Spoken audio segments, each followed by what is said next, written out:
I am the youngest of 7 kids who grew up on a farm in North Dakota. Our closest town, St. Anthony, was 4 miles away. Population, maybe 21 on a good day. We didn't have a lot of money, but we really never seemed to go without. Mom would cut her hair at home to help make ends meet. I had what we called a pixie back then. Anybody remember pixies? You had one. And it was this short little bob cut, and she'd start out by placing Scotch tape on my bangs, and then hold my bangs down and cut above, and they'd spring up, and they were always short and crooked, and I had this big space between my front teeth. Mine was wide enough to shoot water through, and tons of freckles. So you get the visual, not your typical beauty queen. But I loved watching beauty pageants, and I'm watching Miss America with my mom, and I am so excited. I realized how lucky I was to be able to watch the pageant, because it was 1965, and back then, we had one TV, which meant everybody watched the same show. I'm sure my dad and 3 brothers were thrilled. So I'm sitting next to my mom doing the mom thing. You know, Mom, if I want to be, could I be Miss America someday? Huh, Ma? And she just looked at me with the crooked haircut and the space and the freckles.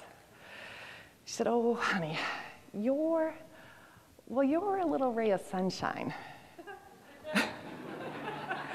And if you believe in yourself and you show that shine to the world, I think you can be whatever you want to be. That one powerful statement helped a 5-year-old little girl begin to believe in herself. I would like you to think about your childhood. Was there someone who made you feel special? Maybe a parent or a teacher or a brother or sister. Someone who told you that you had potential. And do you remember how that made you feel? Yeah. See, we don't become what we want in life, we become what we believe. And what we believe determines our actions, and our actions generate our outcome. And in the story that I shared with you, it's not important whether the little girl became Miss America or not. And by the way, her interests led her elsewhere. What is important is the fact that she learned to believe in herself.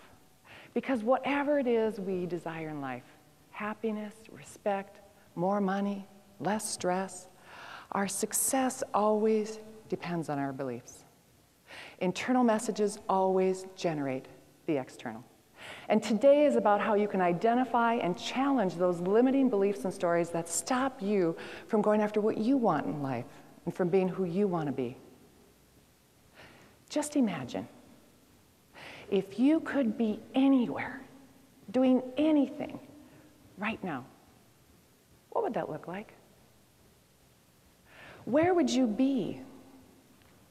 What would you be doing? So why aren't you? What are the stories that are stopping you? We either empower or unpower ourselves by the stories that we repeatedly play over and over. I have met so many amazing and wonderful people who can't, don't, or won't see their own potential. Their limiting beliefs are stopping them from taking even the first step and sabotaging their dreams. I began the journey of my dream in 2006. I started my speaking and coaching business and called it Practice Solutions, Inc., with a tagline, "Today is a great day to show your shine." I was actually going to go out in the world and enlighten all those practices that needed my help.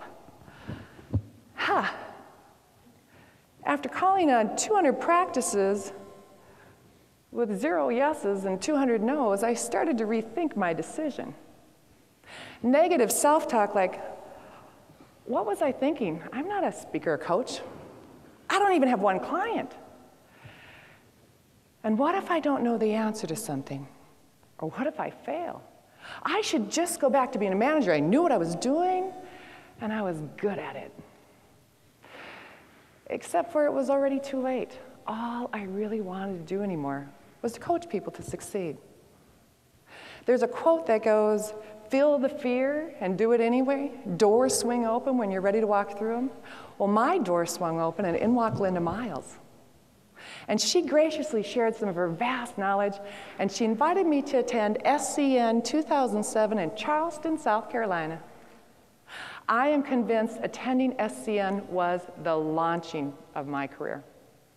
I walked away with a newfound confidence in who I was and what I wanted to do, and I made some amazing new connections in the industry who have since become great friends. I'd like to share an email that I sent to Linda after attending SCN in 2007. Thank you, thank you, thank you. My feet still have not touched the ground. My mind is racing with all the great information and wonderful new contacts. I was so inspired that I've decided to take Catherine Eitel's training in Denver in June to up my game. Prior to attending your meeting, I was really struggling with my lack of confidence. It was hard for me to say I was a speaker and a coach because I had no clients. I felt like I was being dishonest. I now realize you are a speaker and a coach based on your knowledge and passion, and not on how many clients you have. I put to work what I learned at SCN, and I met a potential new client on the flight home. I am a true believer of SCN and will be attending your next meeting. I went home and I challenged my stories. I challenged my stories by identifying my limiting beliefs, establishing new goals and objectives, creating a step-by-step action plan, practicing, practicing, practicing, and then taking the first step. And practicing for me was in front of an audience of two, a 5-pound Yorkie named Zoe, and a 10-pound Persian named Gus. And my first step was in front of a group of 30 doctors in Duluth, Minnesota in the dead of winter. Was it my finest hour? No, far from it. But it was the first step. And then fast forward to today, and I am thrilled to share that my speaking and coaching business is doing awesome. And I just published my first book called Rise and Shine, which was released in February.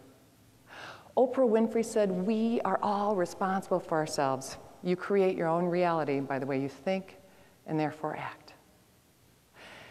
Think about your stories that stop you. What are other possibilities?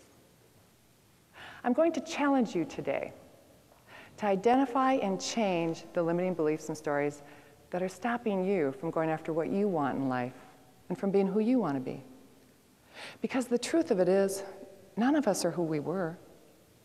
We are not even the same person we were yesterday, because we are an accumulation of all of our life experiences. And they continue to shape and change and help us grow in every breath we take. And it's up to each one of us to decide how we will respond to the events that happen in our life. And how exciting that every day we have the power and the opportunity to step towards our dreams. Our dreams can become our reality when we believe in ourselves. We already have everything we need. What do you believe?